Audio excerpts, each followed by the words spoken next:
तर त्याच्यामध्ये आपण बघूया की फायलम आर्थ्रोपोडा आहे आणि क्लास इन्सेक्टा. तर सगळे कीटक ह्या इन्सेक्टा या क्लासमधले आहेत आणि त्याच्यामध्ये मग order, sub order, super family, family, genus आणि स्पीसीस अशा प्रकारे त्याचं वर्गीकरण होतं. इथे आपण हेलिओथिस आर्मिजेरा जे प्रामुख्याने कापूस उत्पादक. आता कीटक म्हणजे काय असा जर आपण प्रश्न विचारला तर आर्थ्रोपोडा गटातील हा जो ऑर्डर आहे त्याचे वैशिष्ट्य असं आहे की त्याला हेक्झापोडा असंही म्हणतात की त्याचे 3 भाग शरीराचे आपण करू शकू. एक हेड किंवा डोकं, धड किंवा थोरॅक्स आणि ॲब्डॉमेन. काही किडांमध्ये पंख असतात आणि याचं अँटिना म्हणजे जे सेन्सरी ऑर्गन आहे ज्याच्यावरनं खरं आपण टी व्हीचा अँटिनाचा उल्लेख करतो तो या कीटकांवरनं बरेच गोष्टी अशा विज्ञानाच्या ह्याच्यामध्ये आलेल्या आहेत आणि यांना 3 जोडी पाय असतात. हे त्यांचं वैशिष्ट्य आहे आणि म्हणून त्यांना हेक्झापोडा असंही या गटाला म्हणतात. Next please. कीटकांच्या एकूण वैशिष्ट्यामध्ये आपण हे बघितलं पाहिजे की जे फक्त आणि फक्त या गटात आहे, इतर कुठल्याही गटात हे वैशिष्ट्य नाही आहे आणि त्याचं पूर्ण आयुष्यक्रम जे आहे ते या 2 प्रकारे होतं. ज्याच्यात एक प्रकार जो आहे ज्याला इनकम्प्लीट मेटामॉर्फोसिस म्हणतात, म्हणजे त्याच्यात पूर्ण बदलणे. तर पहिल्यांदी अंड आहे आणि अंड्यातनं जे यंगवन त्याला निम्फ म्हणतात, तो दिसताना मोठ्यासारखाच असतो पण मग हळूहळू काट टाकत मोठा होतो आणि मग वयस्क अवस्थेला प्राप्त होतो आणि म्हणून याला आपण इनकम्प्लीट मेटामॉर्फोसिस असं म्हणतो. आणि त्याचे उदाहरण म्हणजे ग्रास हॉपर हे असं आपल्याला सांगता येईल. कीटकांचा जो दुसरा भाग आहे ज्याच्यात आपण कंप्लीट मॉर्फोसिस म्हणतो, ह्याच्यामध्ये 4 वेगवेगळ्या अवस्था आहेत. अंडी अवस्था, अळी अवस्था, कोश अवस्था आणि मग वयस्क किंवा प्रौढ.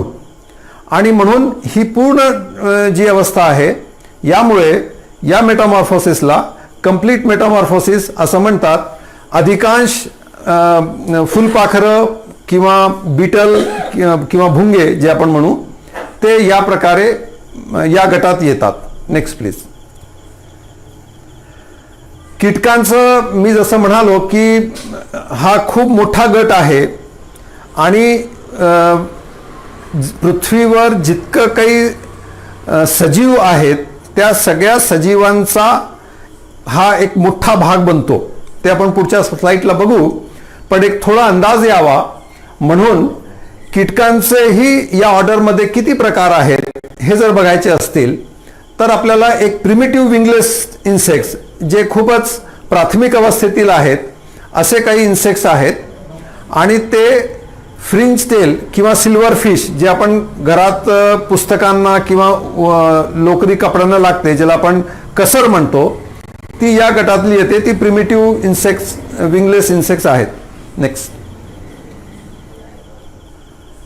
हो, मग पार्शियल मेटामॉर्फोसिस मध्ये म्हणजे जे अंडी आणि यंगवन आणि वयस्क असे जे होतात त्याच्यामध्ये हे इतक्या प्रकारचे कीटक आहेत आणि याच्यामध्ये त्या गटाची जी नावं आहेत ते त्यांचे वैशिष्ट्य दर्शवतात. उदाहरणार्थ ओडोनाटा ह्याचा अर्थ असा होतो टूथ फ्लाईज.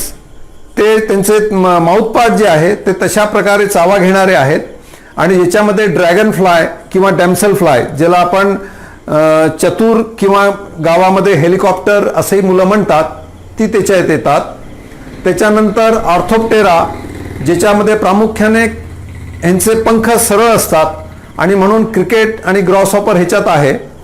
फास्बिडा ही वैशिष्ट्यपूर्ण कीटक ह्याच्यात आहे ज्याच्यात स्टिक इन्सेक्ट आणि लीफ इन्सेक्ट हे पुढे आपण जेव्हा बोलू तेव्हा आपल्याला बघता येईल की निसर्गामध्ये स्वतःच्या संरक्षणासाठी जी त्यांनी एक विकसित केलेली व्यवस्था त्याच्यात ते सगळं येतं.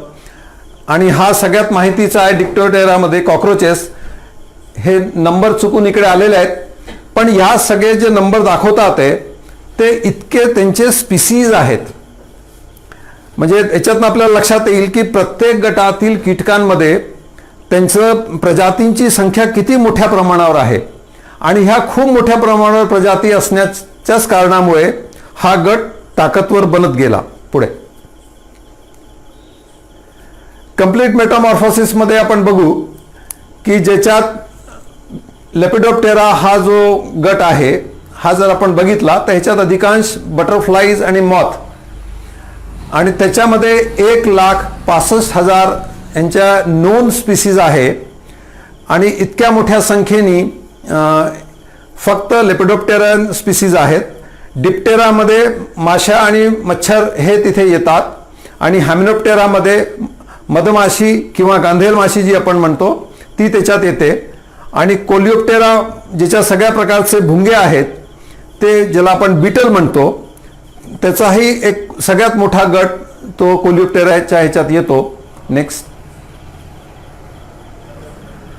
आता आपण हे बघितलं पाहिजे माणसाला पृथ्वीवर येऊन काही साधारण 1 मिलियन वर्षाच्या जवळपास असं मानलं जातं, पण पृथ्वीवर कीटकांना येऊन 25 ते 50 कोटी वर्ष झालेले आहेत आणि उत्क्रांतीच्या ह्या सगळ्या टप्प्यामध्ये कीटकांनी स्वतःला अशा प्रकारे विकसित केलेलं आहे की ते इतर कुठल्याही सजीवांच्या गटापेक्षा ताकदवर झालेले आहेत आणि म्हणून ह्याच्यात जर आपण बघितलं तर हा सगळ्यात जास्त डॉमिनंट क्लास आहे आणि ह्याच्यात फक्त प्राणी जगतातच नव्हे तर एकूण जे काही सजीव पृथ्वीवर आहे त्याच्यातही हा सगळ्यात मोठा गट आहे आणि यामुळे याचं सगळ्या सजीवांच्या गटामध्ये वर्चस्व आहे असं म्हटलं जातं. नेक्स्ट, आता हे जे कीटकांचं वर्चस्व आहे जे मी आपल्याला सांगितलं त्याची प्रमुख जी काही 5 कारणं आहेत त्याच्यात एक स्ट्रक्चरल परफेक्शन, दुसरं डेव्हलपमेंटल कॅरेक्टरिस्टिक्स, तिसरं हाय फिकंडिटी आणि कंट्रोल रिप्रोडक्शन, चौथं स्पेसिफिसिटी ऑफ फूड आणि 5वं प्रोटेक्टिव्ह ॲडॅप्शन अँड डिव्हाइसेस. या वैशिष्ट्यांमुळे कीटकांचा हा गट एकूणच सगळ्या सजीवांवर आपलं वर्चस्व गाजवतो हे आपल्याला समजून घेता येईल आणि म्हणून हे जे 5 मुद्दे आहेत त्या 5 मुद्द्याच्या अंगाने थोडी आपण अधिक माहिती घेऊया. नेक्स्ट, स्ट्रक्चरल परफेक्शनमध्ये एक्झोस्केलेटन. सामान्यपणे आपण बघतो की इतर सगळ्या सजीवांमध्ये एंडोस्केलेटन असतं म्हणजे सांगाडा शरीराच्या आत असतो, त्यामुळे मरून पडलेलं एखादं जनावर आपण जेव्हा बघतो तेव्हा फक्त हाडांचा सांगाडा दिसतो पण त्याच्यावरनं तशी त्याची ओळख पटत नाही. पण किडींमध्ये इन्सेक्ट या ऑर्डरमध्ये एक्झोस्केलेटन असं म्हणजे एक्सटर्नल सांगाडा असल्यामुळे त्याला कुठल्याही प्रकारचं दुखापात होत नाही. म्हणजे किडांचा लहान किंवा किडा असा पडला जरी तर त्याला कुठलीही दुखापात होत नाही.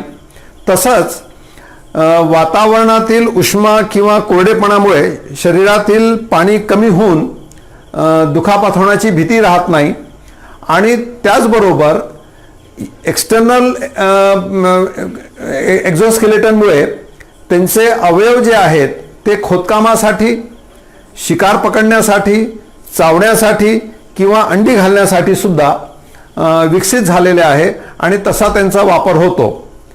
किड्यांबद्दल असंही म्हटलं जातं की वयाचं नाहीच नाही पण मृत्यूसुद्धा ज्याचा चेहरा बदलू शकत नाही अशा प्रकारचा सजीव कोण तर तो कीटक.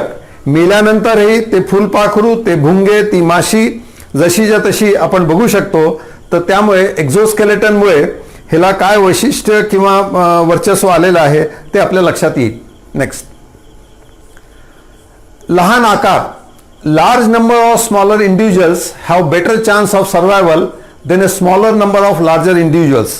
खूप मोठ्या संख्येने असल्यामुळे त्यांना एक फायदा असा होतो की ते खूप ठिकाणी विखुरतात आणि खूप ठिकाणी विखुरल्यामुळे तिथल्या परिस्थितीमध्ये त्या हॅबिटॅटमुळे त्यांच्यामध्ये काही बदल घडतात आणि म्हणून ज्याला स्पेसिएशनसाठी मदत होते, नवीन प्रजाती निर्माण होण्यासाठी मदत होते टिकून राहण्यासाठी मदत होते, तो त्याचा एक वैशिष्ट्यपूर्ण भाग आहे. आकार लहान असल्यामुळे त्यांना लागणारं एकूण खाद्य जे आहे तेही कमी जरी असलं तरी त्याच्यावर टिकतात आणि वातावरणातील जेव्हा आपण म्हणू की तापमान किंवा पाऊस किंवा थंडी असं जेव्हा कधी विपरीत पण हे वाढतं तर त्यावेळेस त्यांना लपण्यासाठी सुद्धा छोटी जागा ही पुरेशी होते आणि त्याच्यापासून ते आपले बचाव करू शकतात. खूप मोठा नंबर जर असेल तर त्याच्यामध्ये जसं सुरुवातीला मी म्हणालो की व्हेरिएबिलिटी वाढते आणि जनुकीय बदल घडण्यामध्ये सुद्धा त्याच्यात मदत होते. आता छोट्या आकाराचा कीटकांचा जो एक वैशिष्ट्य आपण बघायला पाहिजे की ते त्याला हायर मस्क्युलर स्ट्रेंथ बायोकिनेटिक प्रिन्सिपल जो आहे की त्याच्यामुळे ती त्याला मिळते. त्याचं एक छोटं उदाहरण जर आपण इथे बघितलं तर फ्ली म्हणजे पिसवा, ज्याची लांबी 1 इंचाच्या 20वा भाग इतकं ते लहान आहे, पण जेव्हा ते उडी मारतं तेव्हा 13 इंच लांब आणि 8 इंच उंच अशी उडी मारू शकतं.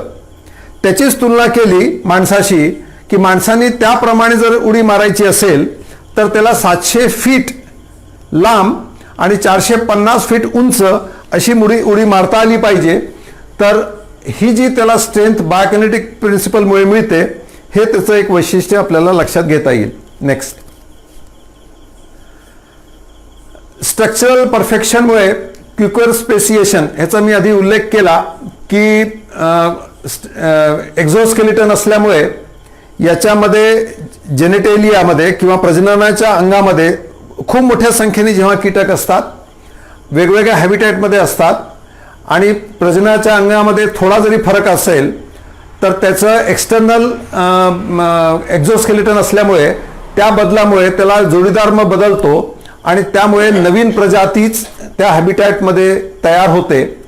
आणि त्याचबरोबर पंख असल्यामुळे त्याला आणि एक फायदा होतो की तो दूरवर पसरतो, वेगवेगळ्या प्रकारच्या वातावरणात जातो, हॅबिटॅटमध्ये जातो आणि म्हणून त्या परिस्थितीप्रमाणे तिथे उपलब्ध खाद्य, तिथलं वातावरण, तर त्याप्रमाणेही त्याच्यामध्ये जनुकीय बदल घडून येतात. नेक्स्ट, स्ट्रक्चरल परफेक्शनमध्ये फंक्शनल विंग्स.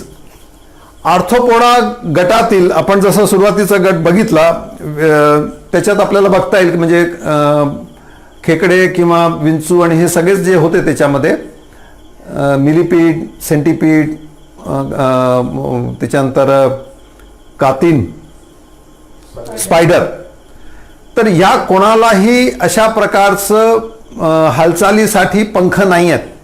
त्यामुळे आर्थ्रोपोडा गटातील हा एकमेव घटक असा आहे की ज्याला पंख आहे आणि त्यामुळे तो त्या गटात सगळ्यात वर्चस्व तो गाजवतो. आणि त्याच्या पंख असल्यामुळे स्टॅटिस्टिकल चान्सेस त्याचे जगण्याचे आणि त्याचे खूप दूरपर्यंत पसरण्याचे हे खूप वाढतात, कारण तो खूप दूरवर वेगवेगळ्या परिसरात जाऊ शकतो. त्याच्यानंतर फीडिंग अँड ब्रीडिंग रेंजसुद्धा त्याची वाढते पंख असल्यामुळे, कारण त्याची हालचाल तेवढी दूर होते. आणि त्यामुळे वेगवेगळ्या प्रकारचे जे आहार आहेत, उपलब्ध आहार आहेत, कमी असतील किंवा विखुरलेले असतील, त्या सगळ्या ठिकाणी त्यांना जायला ती एक सोय होते आणि त्यामुळे ते त्या क्षेत्रावर वर्चस्व गाजवतात. पंख ह्यांचे अत्यंत मजबूत असतात आणि म्हणजे ज्याला एक परफेक्शनच्या ह्याच्यावर आपण म्हणू, आता तो विषय सध्या इथे घेत नाही, कारण पंख व्हेनेशन, पंख आणि विंग लॉकिंग या त्याच्या ज्या रचना आहेत की त्याच्या थोरॅक्सच्या मसलनी त्याला कशा प्रकारे फॉरवर्ड स्ट्रोक आणि बॅकवर्ड स्ट्रोकसाठी मिळतं, तर या तांत्रिक बाबी सध्या आपण जाऊ नये. पण ते त्या परफेक्शनमुळे काय काय शक्य होतं हे आपण जर बघू शकलो तर म्हणजे खूप अधिक गतीने, म्हणजे साधारण 5.5 मैल पर आवर या गतीने हनीबी किंवा वास्प उडू शकतो किंवा खूप लांबपर्यंत लोकस्ट म्हणजे ज्याला आपण टोड म्हणतो किंवा बटरफ्लाय म्हणतो, इंटरकॉन्टिनेंटल सुद्धा हे प्रवास करू शकतात. ती स्ट्रेंथ त्यांना त्यांच्या त्या विंगमुळे, पंखांमुळे ती त्यांना मिळालेली आहे. नेक्स्ट, मी जसं अँटिनाच्या वेळेस सुरुवातीला कीटकांची ओळख सांगताना म्हणालो की अँटिना हा शब्द आपण तिथनं उचलला आहे, तसाच क्रिकेटचा किंवा कुठल्याही विज्ञान लॅबमध्ये जो ट्रायपॉड स्टँड असतो तोही कीटकांवरनंच आलेला आहे. आता हेक्झापोड मी आधी म्हणालो की 3 जोडी पाय असतात आणि 3 जोडी पाय असल्यामुळे एका बाजूचा 1 पाय आणि दुसऱ्या बाजूचे 2 पाय असे 3 पायावर तो उभा राहतो आणि दुसऱ्या 3 पायावर तो हालचाल करतो. त्यामुळे तो कधी अडखळून पडला असं होण्याची शक्यता नसते.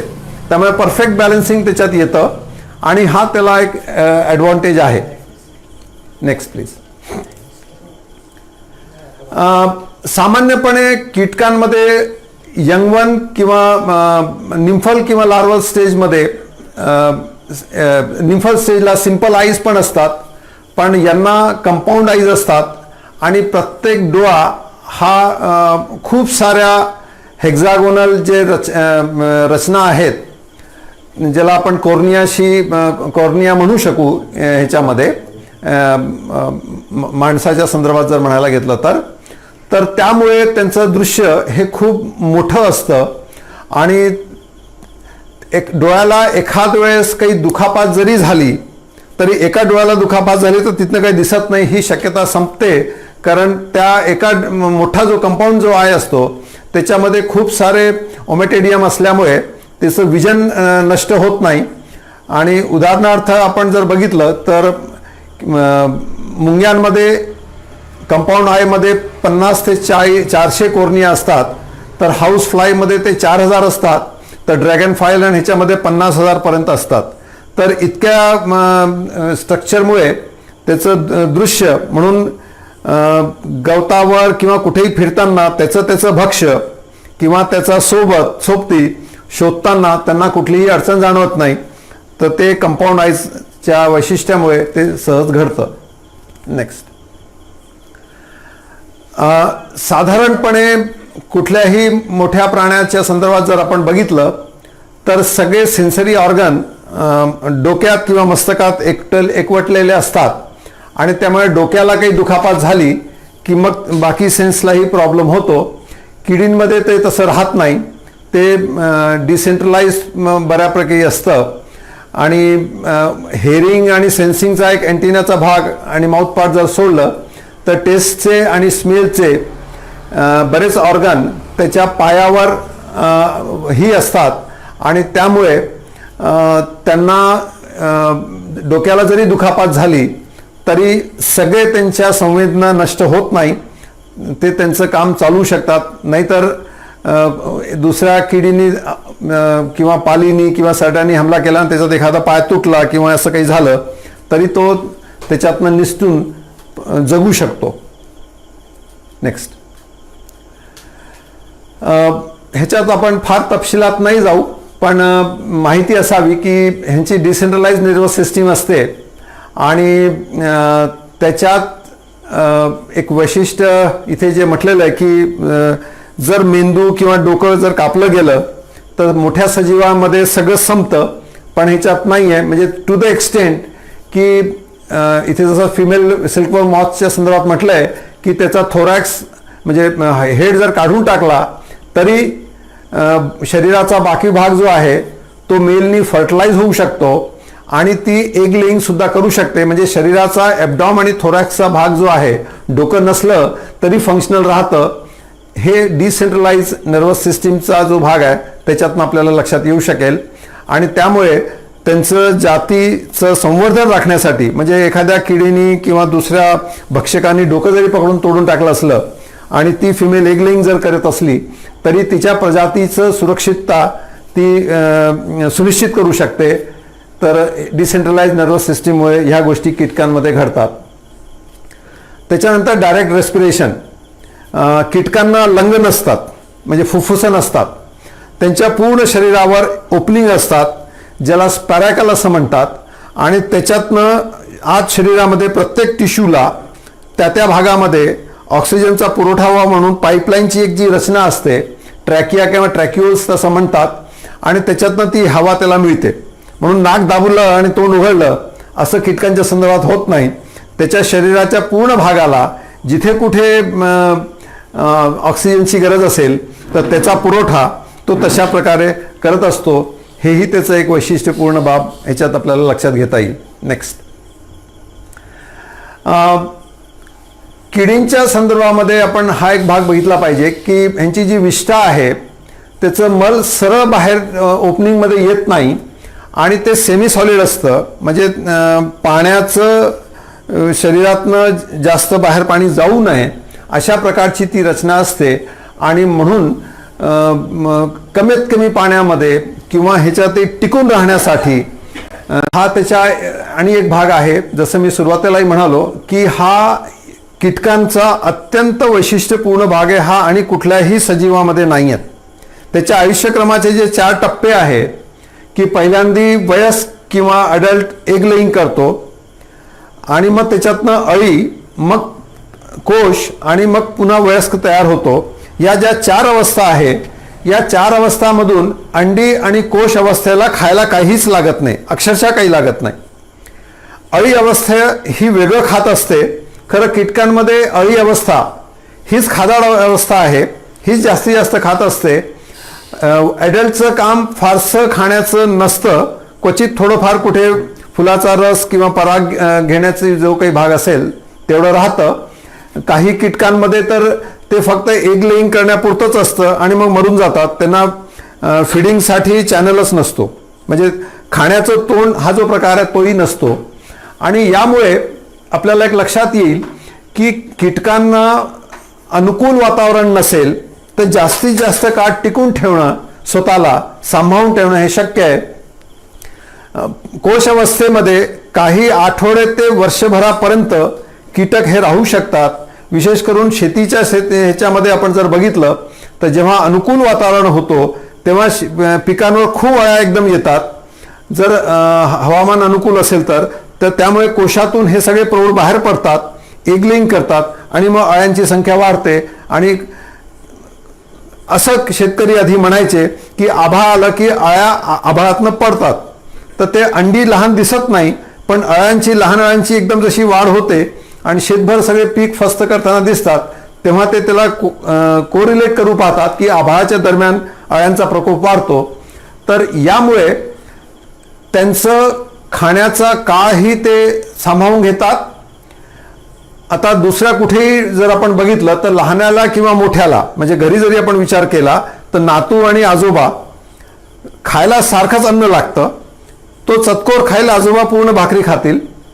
पण कीटकांच्या ह्याच्यामध्ये प्रौढचं वेगळं आहे, अळीचं वेगळं आहे, कोशला काहीच लागत नाही, अंडीला काही लागत नाही. तर विदिन फॅमिलीसुद्धा, विदिन स्पिसीजसुद्धा खाण्यामध्ये कुठल्याही प्रकारची कॉम्पिटिशन नाही आहे. आणि अशा प्रकारची रचना या किडींना त्यांच्या टिकून ठेवण्यामध्ये, विपरीत वातावरणातही टिकून ठेवण्यामध्ये, अन्न कमी असतानाही टिकून ठेवण्यामध्ये ही खूप वैशिष्ट्यपूर्ण ठरते. असं दुसऱ्या कुठल्याही सजीवामध्ये सहसा दिसून येत नाही की अन्न किंवा अनुकूल वातावरण नसेल तर तो पॉज करू शकेल. हे इथे पॉज करू शकतात आपलं आयुष्यक्रम, हे त्यांचं वैशिष्ट्य आहे. Next please. दुसरं किडींचं वैशिष्ट्य जे आहे, जसं आपण एक लहान आकार हा त्याचा मानला, तसंच खूप मोठ्या संख्येने अंडी घालणे, जेणेकरून त्याच्यातले काही जगतात आणि बाकी नष्ट होतात. पण त्यामुळे त्यांची संख्या टिकून राहायला मदत होते. खूप मोठ्या संख्येने अंडे घालणे, कमीत कमी कालावधीमध्ये तो आयुष्यक्रम पूर्ण होणे, म्हणजे काही किडींमध्ये तर आठवड्याभरामध्ये सुद्धा ते पूर्ण होऊन जातं. आता इथे एक उदाहरण दिलेलंच आहे की मॉथ, ज्याला आपण फकडी असंही म्हणतो, तिने जर सगळेचे सगळे जर जगले तर ते साधारण पृथ्वीवर वर्षभरामध्ये 80 फीट इतक्या उंचीपर्यंत त्यांची संख्या वाढेल. हा एक गणिती अंदाज आहे. त्याच्यात साधारण एक मॉथ 200 अंडी घालतो आणि साधारण महिन्याभरामध्ये ते आयुष्यक्रम आपलं पूर्ण होतं. आणि मग त्याच्यातनं ते जे निघतील ते पुन्हा 200 घालतील. आणि अशा गताने गेलो तर त्याच्या आधारावर ते गणित मांडलेलं आहे. पण इतके सगळे कीटक किंवा सजीव जगत नाही, ते मरतात. आणि त्यामुळे निसर्गाचं संतुलन, कारण बरेच कीटक ही कीटकांना खातात, इतर जसे प्राणी खातात, तर त्यामुळे ते संतुलन टिकून राहतं. पण इतकी सगळी विपरीत असतानाही, म्हणजे मरण हेच शाश्वत असल्यासारखं असतानाही कीटक टिकून असतात. त्याचं एक कारण की खूप मोठ्या संख्येने अंडी घालणं, वाढ करणं, पण त्याचबरोबर त्याच्यात आणिही काही वैशिष्ट्य आपण बघितलं पाहिजे की हा एक भाग त्यांच्यासाठी आहे की जिथे त्यांना आपल्या पिल्लांच्या सुरक्षिततेबद्दल फार खात्री नाही आहे म्हणून अंडी जास्त आहेत. पण त्याचबरोबर कीटकांचे काही वर्ग असे आहेत की ते आपली अंडी मोजून ठेवतात, कारण ते त्याला सुरक्षा देतात आणि सुरक्षितपणे ते वाढवतात. पिल्लं मरणार नाही, पिल्लं मरणार असतील तर अंडी घातली जात नाही कारण ते नष्ट होऊ नये. आणि त्याच्यात आणिही गमतीचा भाग आहे की वातावरण अनुकूल असेल तर नराच्या मदतीशिवायही मादी पिल्लांना जन्म देऊ शकते आणि ती आपली संख्या अशी मोठ्या प्रमाणात बनवते.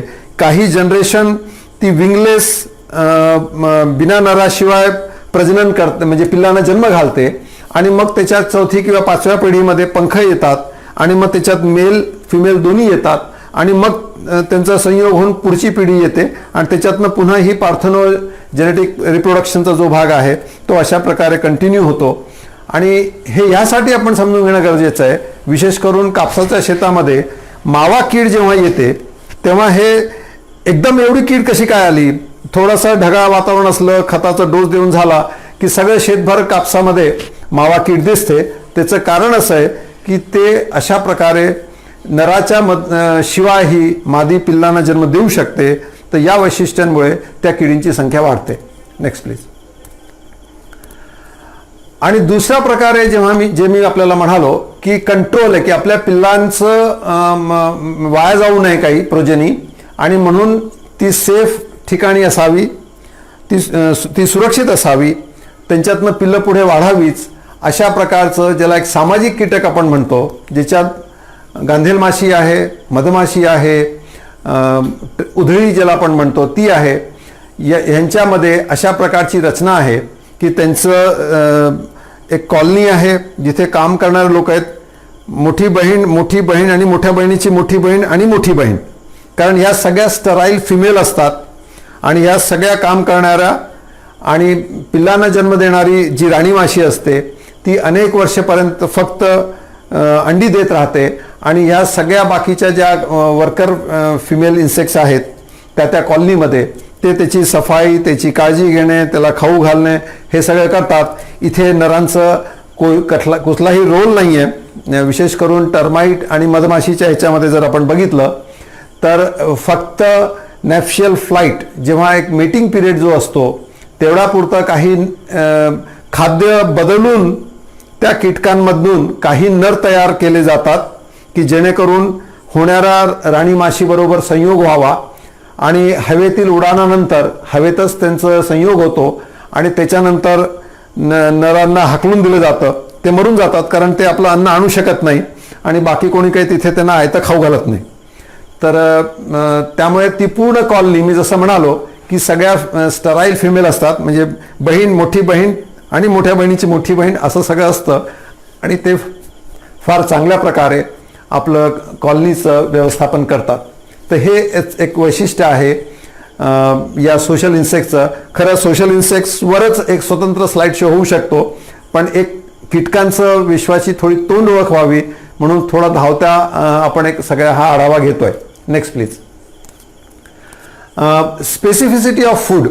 मी आपल्याला जसं म्हणालो की कीटकांचं आयुष्यक्रम हे वेगवेगळं असतं, तसं त्यांचं खाद्यही वेगवेगळं असतं आणि त्यामुळे त्याच्यात इंटरस्पेसिफिक कॉम्पिटिशन, इंट्रास्पेसिफिक आणि इंटरस्पेसिफिक कॉम्पिटिशन ही टाळली जाते. काही कीटक असे असतात की जे सगळं काही खाऊ शकतात, ज्याचं उदाहरण आपण टोळ म्हणून बघू, जे आता काही महिन्याआधी आपण टोळ धाळ आली हे जे आपण बघितलं तर त्याच्यामध्ये ते काही खाऊ शकतात. तसंच अमेरिकन बोलवर्म किंवा आर्मी वर्म जी आहे ती 63 प्रकारच्या वनस्पतींचं नुकसान करते, म्हणजे पिकांच्या संदर्भामध्ये मका, कापूस, हरभरा, तूर, भेंडी हे सगळं आहे. आणि काही कीटक असे आहेत की जे अशा प्रकारच्या वस्तूवर जगतात की ज्याला दुसरं कोणीच खात नाही. उदाहरणार्थ सेल्युलोजवर उधळी डेड टिश्यू खाते, हिरव्या झाडांना उधळी खात नाही आणि ते झाड मेलं असेल ते बुरशीमुळे, काही दुखापातमुळे किंवा पाण्याच्या ताणमुळे कशामुळे झाड मेलं असेल, जेव्हा ते डेड होतात तेव्हाच उधळी त्याला लागते. आणि एका प्रकारे निसर्गामध्ये अशा खूप मोठ्या प्रमाणावर जी वाळलेली झाडं असतात तर त्याचं रिसायकल करण्याचं काम उधळी करत असते. आणि त्याचं खूप मोठं योगदान जमिनीची उर्वरकता वाढवण्यामध्ये आणि या सगळ्या वेस्टचं रिसायकल करण्यामध्ये आहे. इतकंच नव्हे तर काही किडींनी, म्हणजे आपण जर ह्याचं बघितलं, ऊसाच्या संदर्भात जर बघितलं तर जे पानं खाणारी कीड असेल ऊसाची, ती त्याच्या मुळावर जाणार नाही किंवा ती त्याच्या ह्याच्यात स्टेममध्ये घुसणार नाही. तर त्याच्यातही जो स्टेम बोरर असेल तो स्टेममध्ये जाईल, तो मुळावर जाणार नाही. जो पान खाणार असेल तो त्याचंच पान खाईल. तर अशा प्रकारे स्पेसिफिसिटी असल्यामुळे त्यांचं आपसातलं जे काही स्पर्धा आहे तीही टाळली जाते. आणि अशा प्रकारे किडी स्वतःला त्या वातावरणात आपल्याला सामावून घेतात आणि आपलं अस्तित्व टिकवून राहतात. पुढे याबरोबरच कीटकांनी स्वतःच्या संरक्षणासाठी प्रोटेक्टिव्ह अडॅप्शन अँड डिव्हायसेस अशा काही गोष्टी केलेल्या आहेत. आणि त्याच्यामध्ये एक तर मॉर्फॉलॉजिकल अडॅप्शन आहे, एक बिहेवियरिस्टिक अडॅप्शन आहे, construction of protective structure and selection of safety नीच, ह्या 4 गोष्टी आहे ज्याच्यामुळे कीटक स्वतःचं संरक्षण करतात दुसऱ्या कुठल्याही ह्याच्याकडनं धोका होऊ नये म्हणून. ते आपण बघूया पुढे. आता मॉर्फॉलॉजिकल अडॅप्शनमध्ये बऱ्याच कीटकांमध्ये एक तर एक्झोस्केलेटन असल्यामुळे त्याच्यावर काटे असतात, ज्याला आपण वेगवेगळ्या प्रकारचे काटे असतात, ज्याला स्पाईन, हेअर किंवा स्केल असं म्हणतो. आणि ते खाजवतात किंवा त्याच्यामुळे आग होते किंवा त्याच्यामुळे सूज येते किंवा त्याच्यामुळे फोडे येतात. अशा प्रकारच्या आपण केसाळी जी बघतो पावसाळ्यामध्ये, ती घाजली की खूप खाज येते. आणि त्याचबरोबर काहींची रचना अशी असते, शेजारी काऊ बग म्हणून आपण बघू की 2 आहेत, तर त्यांच्या रचनेमुळे ते 2 असे राहिल्यामुळे जो त्याचा प्रे असेल, जो त्याचा भक्षक असेल, त्यालाही भीती वाटावी की ते ह्याला पकडू नये. अशा प्रकारची रचना ते करून घेतात. Next please. आणि याच्यात दुसरा भाग असाही असतो की कॅमोफ्लॉज, म्हणजे मिलिटरीमध्ये किंवा सैन्यामध्ये आपण हा शब्द जो वापरतो की परिसरातल्या वातावरणाशी जुळवून घेणे, न दिसणे, हाही शब्द बहुधा इथून आला की काय माहीत नाही. पण ह्याच्यामध्ये खूप जास्त रंगसंगती आणि अशा प्रकारचं आपल्याला बघायला मिळतं की ज्याच्यामध्ये निसर्गामध्ये भक्षकांपासून स्वतःचं रक्षण करण्यासाठी ते त्या खोडाच्या सालीबरोबर किंवा पानाबरोबर ते असं बिलकुल एकजीव होऊन जातात. आणि त्याच्यामुळे भक्षक कीटक किंवा पाल, सरडा किंवा पक्षी यांना ते सहजासहजी दिसून येऊ नये अशा प्रकारची ती व्यवस्था त्या रंगसंगतीमुळे त्यांना मिळते. आता इथे आपण बघतोय कॅटिलिड हा कीटक जो आहे, हे त्याचे पाय आहेत त्या किड्याचे आणि हा तो किडा आहे. आता ही जी वनस्पती आहे त्या वनस्पतीमध्ये तो इतका एकजीव झाला आहे. आणि हे 2 बार्क बीटल आहे. तसंच लीफ इन्सेक्टही आहे. Next please. आता इथे 2 लीफ इन्सेक्ट आहे. आता एक हा आहे, ही त्याची अँटिना, हेड, थोरॅक्स, ॲब्डॉमेन आणि हे त्याचे पाय आहेत. आणि या ठिकाणी हे हेड आहे, हा थोरॅक्स आहे, हा ॲब्डॉमेनचा भाग आहे आणि हे त्याचे पाय आहेत. तर अशा प्रकारे वातावरणामध्ये स्वतःला टिकवून ठेवण्यासाठी ह्या काही गोष्टी त्यांनी स्वतःमध्ये घडून आणल्या आणि स्वतःचं अस्तित्व, स्वतःची प्रजाती ती त्याच्यात टिकवून ठेवली. पुढे प्रोटेक्टिव्ह अडॅप्शनमध्येच बिहेवियरिस्टिक काही अडॅप्शन आहेत ज्याच्यात आपण कधी हे बरेचदा अनुभवलं असेल की घरामध्ये घराच्या अंगणात बगीचा असताना जर एखाद्या फुलाच्या किंवा झाडाच्या फांदीवर गांधेल माशीचा जर एखादं छोटं घर असेल आणि तुम्ही त्याच्या शेजारी गेलात तर सगळेच्या सगळे पंख उंचून असं एकदम आक्रमक चार्ज करणार होता अशा प्रकारचं हे धारण करतात. आणि त्यामुळे तिथे जवळ येणारं किंवा अंग फुलवतात किंवा खूप मोठ्याने पंख हलवून त्याला घाबरवतात. तर या प्रकारे करतात. काही ठिकाणी आपण असंही बघतोय शेतामध्ये की ज्या किडी असतात की या किडींना खाणाऱ्या ज्या पॅरासाइट अँड प्रिडेटर इन्सेक्ट्स असतात त्या जेव्हा अळीच्या शोधात येतात आणि त्या माशीचा म्हणजे हॉवर फ्लाय म्हणून जी माशी आहे ती जेव्हा अळी शोधायला येते, मी कापसाच्या शेतातलंच उदाहरण देतोय, तर तेव्हा काही अळ्या ज्या आहेत त्या मेल्यासारख्या त्या झाडावरनं खाली पडून जातात किंवा झाडाच्या पानावर पडून राहतात की ही मेली आहे. तर हे जे इन्सेक्ट्स आहेत जे भक्षक इन्सेक्ट आहे मग ते त्यांना घेत नाही, कारण जे प्रिडेटर असतात ते त्या अळींना उचलून आणतात, त्या अळीच्या शरीरामध्ये आपले अंडी घालतात. आपण जर बघितलं तर आपल्या इथे विशेष करून जुलै ऑगस्टमध्ये इलेक्ट्रिक बोर्ड जो असतो त्या बोर्डमध्ये जिथे आपण पिन लावतो तिथे सगळं असं खडूनी लिंपण्यासारखं दिसतं. तर हे जे प्रिडेटर इन्सेक्ट्स असतात गांधेल माशीच्या वर्गातले ते या अळ्या वेचून आणतात, त्या अळीच्या शरीरात आपले अंडे घालतात आणि ती अळी त्या छिद्रात बंद करून ठेवतात. अळी मरत नाही, अळीला मारत नाही, ते अंड्यातनं पिल्लं निघून त्या अळीला आतून खातात आणि मग ती अळी मरते, म्हणजे तिला फक्त ते बेशुद्ध करून ठेवतं. तर अशा प्रकारे उचललं जाऊ नये म्हणून काही अळ्या मेल्याचं सोंग करून पडून राहतात. जर मेली असेल तर ती अळी आपल्या पिल्लांना बरोबर नाही आणि म्हणून त्या प्रकारची गांधेल माशी ती अळी उचलत नाही. तर हाही त्यांचा एक वागण्याचा भाग आहे स्वतःला संरक्षण करण्यासाठी. आणि दुसरा की लवकर लपणे, म्हणजे हे सगळे कीटक उडणं उडी मारणं या सगळ्यामधून इतक्या गतीने करतात, ज्याला एक लाईटनिंग स्पीड आपण म्हणू, अशा प्रकारे की फटाफट उड्या मारतात. तर त्यामुळे त्या स्वतःला ह्या वातावरणातनं भक्षकांपासून किंवा अनफेवरेबल कंडिशन असेल त्याच्यापासून वाचवण्याचा तो प्रयत्न करतात. आणि क्वचित प्रसंगी जसं फुलपाखरांच्या संदर्भात आपण म्हणतो की खूप लंब्यापर्यंत ते मायग्रेट होतात. तर अशा प्रकारे विपरीत स्थितीतून ते स्वतःला वाचवतात. Next please. बरेच कीटक आपल्या पिल्लांच्या सुरक्षेसाठी घरटी पण बनवतात. हे आपण सोशल इन्सेक्टच्या संदर्भात प्रामुख्याने बघतोय. इथे आपण डावीकडचं जर बघितलं तर ही कुंभार माशी आहे आणि तिने ती मातीचंच घर करते. भिंतीवरही आपल्या इथे आपण घरात बघू शकू की तसे मातीचे घर असतात आणि त्याचं तोंड अक्षरशः मडक्यासारखं ती घडवते. आणि तिने एक हिरवी अळी आणलेली आहे आणि ती त्याच्या आत ठेवणार आहे.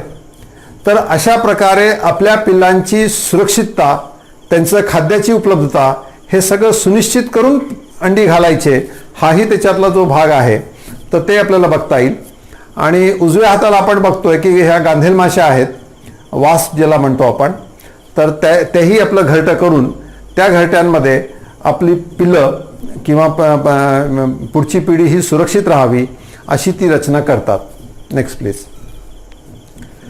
आणि या संपूर्ण वैशिष्ट्यांमुळे उत्क्रांतीच्या शिखरावर हे सगळे कीटक किंवा हा कीटक हा वर्ग हा पोहोचलेला आहे.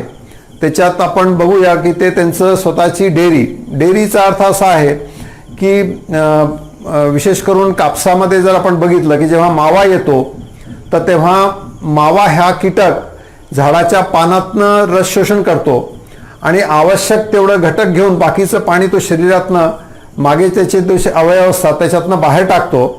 तर ते थोडंसं शुगरी असतं आणि मग तिथे मुंगळे येतात आणि ते त्यांना खातात.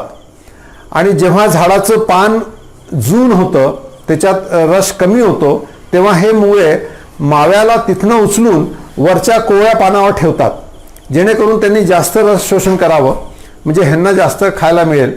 तर अशा प्रकारची रचना डिव्हिजन ऑफ लेबर जे सोशल इन्सेक्ट्समध्ये आपण बघू शकतो की मधमाशांमुळे, उधळीमुळे मध्ये, मुंग्यांमध्ये की एक कामाचं स्वरूप आहे. स्वच्छता करणारं, संरक्षण करणारं, अन्न शोधून आणणारं, अन्न खाऊ घालणारं, राणी माशीकडनं अंडी उचलून नीट ठेवणारं, त्या अंड्यांची आणि त्याची सगळी साफसफाई करणारं. तर हे एक त्याचं ऑर्डर आहे, अगदी व्यवस्थित ऑर्डर आहे तो. आणि त्याच्यासाठी त्यांची एक भाषा पण आहे. म्हणजे मधमाशीचं डान्सिंग जो भाग आहे अंग्रेजी 8च्या आकाराचा तो प्रसिद्ध आहे. आणि सूर्यकिरणाच्या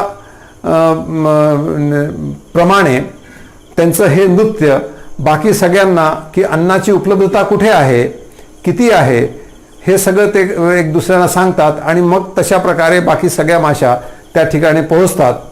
आणि ह्या सगळ्याच वैशिष्ट्यांमुळे हा जो निसर्गात स्वतःचं अस्तित्व टिकवून ठेवण्याचा जो लढा आहे तो खूप चांगल्या प्रकारे करताना कीटक हा गट ह्याच्यावर वर्चस्व ठेवतो आणि म्हणून तो ह्या सगळ्या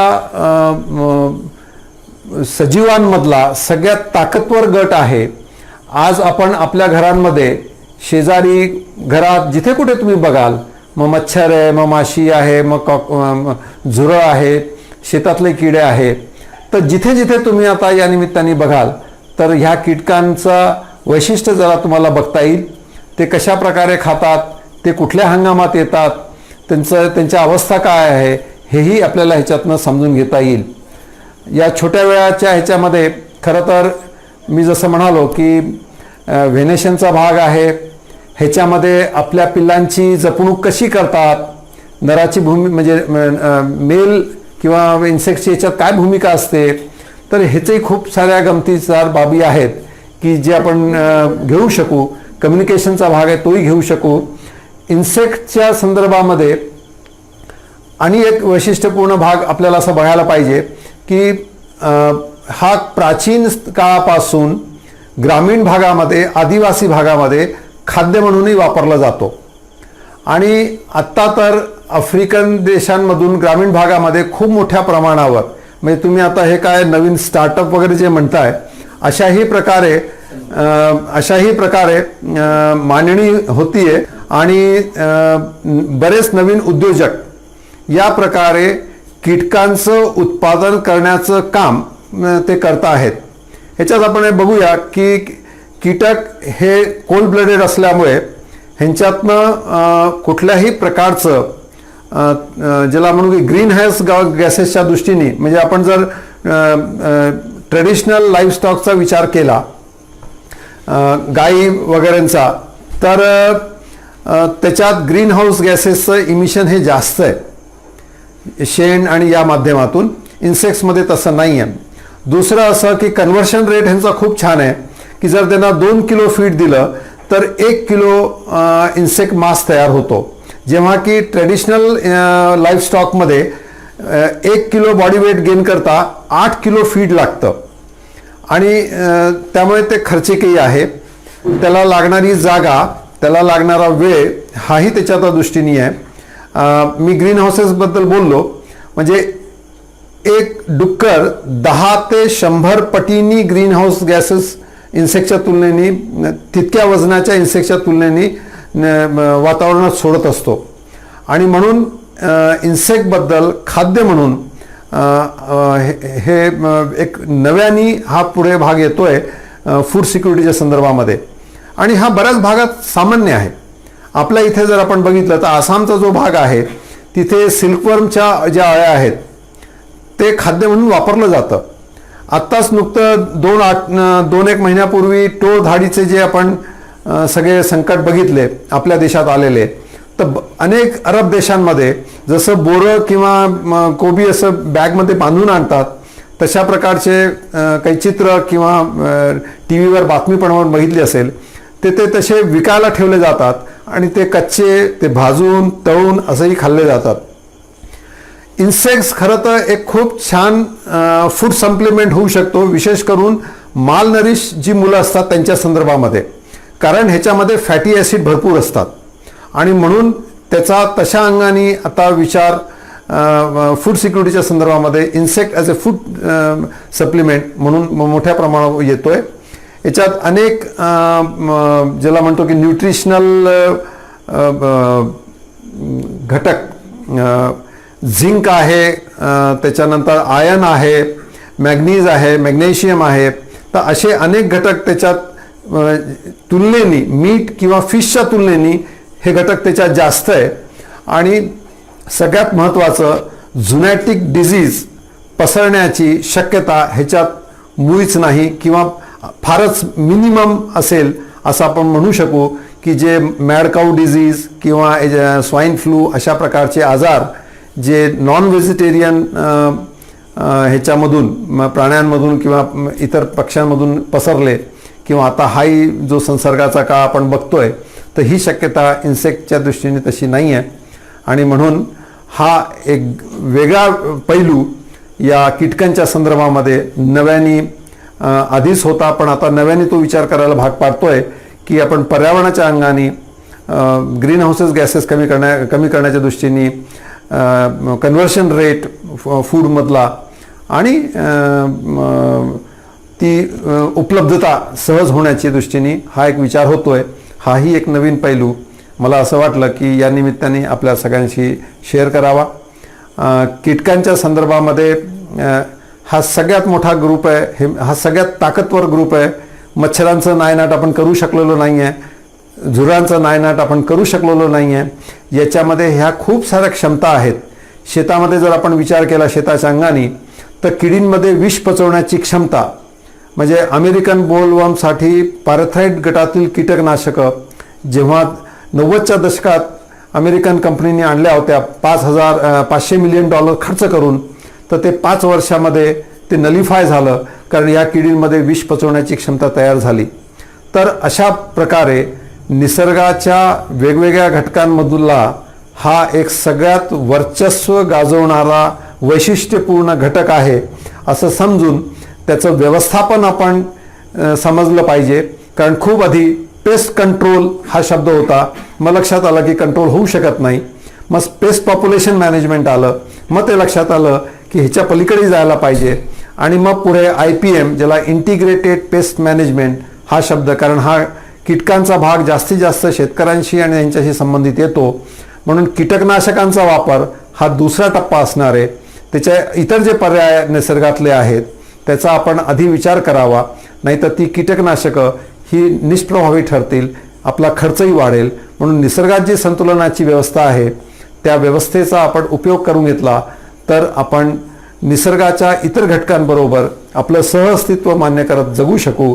हाच संदेश या कीटकांच्या विश्वाच्या मांडणीतनं आपल्यापर्यंत ठेवण्याची माझी इच्छा होती. बहार नेचर फाउंडेशनच्या एक मिनिट प्रश्न असतील ते घेऊन यावं लागेल. आता थोडे प्रश्न वाचून घेऊ Whether insects carry any viruses with them? Whether insects carry any viruses with them? असं काही अजून नमूद झालेलं नाही आहे. प्रश्न प्रश्न read करा. अच्छा, हे बघ कोणाचा प्रश्न आहे सांग व्यवस्थित सांग. हातात देऊन द्या. खालचा. नाव काय सगळ्यांचं? Prasad Soitkar. Whether insect carry any viruses with them. हो, म्हणजे पिकांच्या संदर्भात हो, विशेष करून व्हाईट फ्लाय जे सकिंग पेस्ट असतात ते पिकांमध्ये रोग पसरवतात, पण ते तसं बघितलं पाहिजे. आणि आपण जर मॉस्किटो किंवा मच्छरांबद्दल बोललो तर ते माणसांमध्ये आजार आणतातच, ते आहे. अश्विनी पाटील. हिरवी अळी म्हणजे खाद्य असतं, आजपर्यंत मी समजत आलो की ती कुंभार माशीची अंड्यातून बाहेर आलेली अळी होय. नाही, आपण मी थोडं शेतीबद्दल बोलतोय की कापसामध्ये जर आपण बघितलं तर प्रामुख्याने नुकसान करणाऱ्या किडी फक्त 8च आहे. 3 प्रकारच्या बोंडअळ्या आणि 5 प्रकारचे सकिंग पेस्ट. पण त्याच्यामध्ये अनेक असे मित्र कीटक आहे, म्हणून तो एक वेगळा भाग आहे की मित्र कीटक आहे की जे नुकसान करणाऱ्या कीटकांवर जगतात. आणि कुंभार माशी ही मित्र कीटक आहे आपली. त्यामुळे जिथे कुठे कुंभार माशी असेल ती शेतातल्या अळ्या वेचून आणते, ती त्याचं खाद्य आहे. तिच्या पिल्लांचं संगोपनासाठी ती आणते आणि त्याच्या शरीरात अंडे घालून ती त्या छिद्रामध्ये ठेवते आणि त्याच्यातनं तिचे पिल्ले बाहेर पडतात.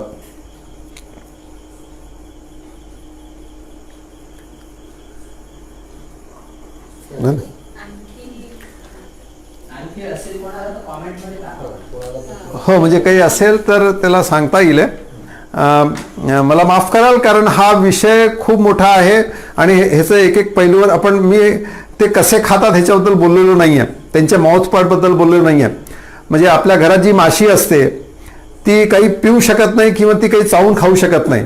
ह्यांची तोंडाची रचना खूप वेगवेगळी असते प्रत्येक कीटकांची. तर ते खूप मोठा होईल तो विषय आणि तो वर्गासारखा होऊ नये तो प्रयत्न करण्याचा म्हणजे तसं करण्याचा माझा प्रयत्न होता.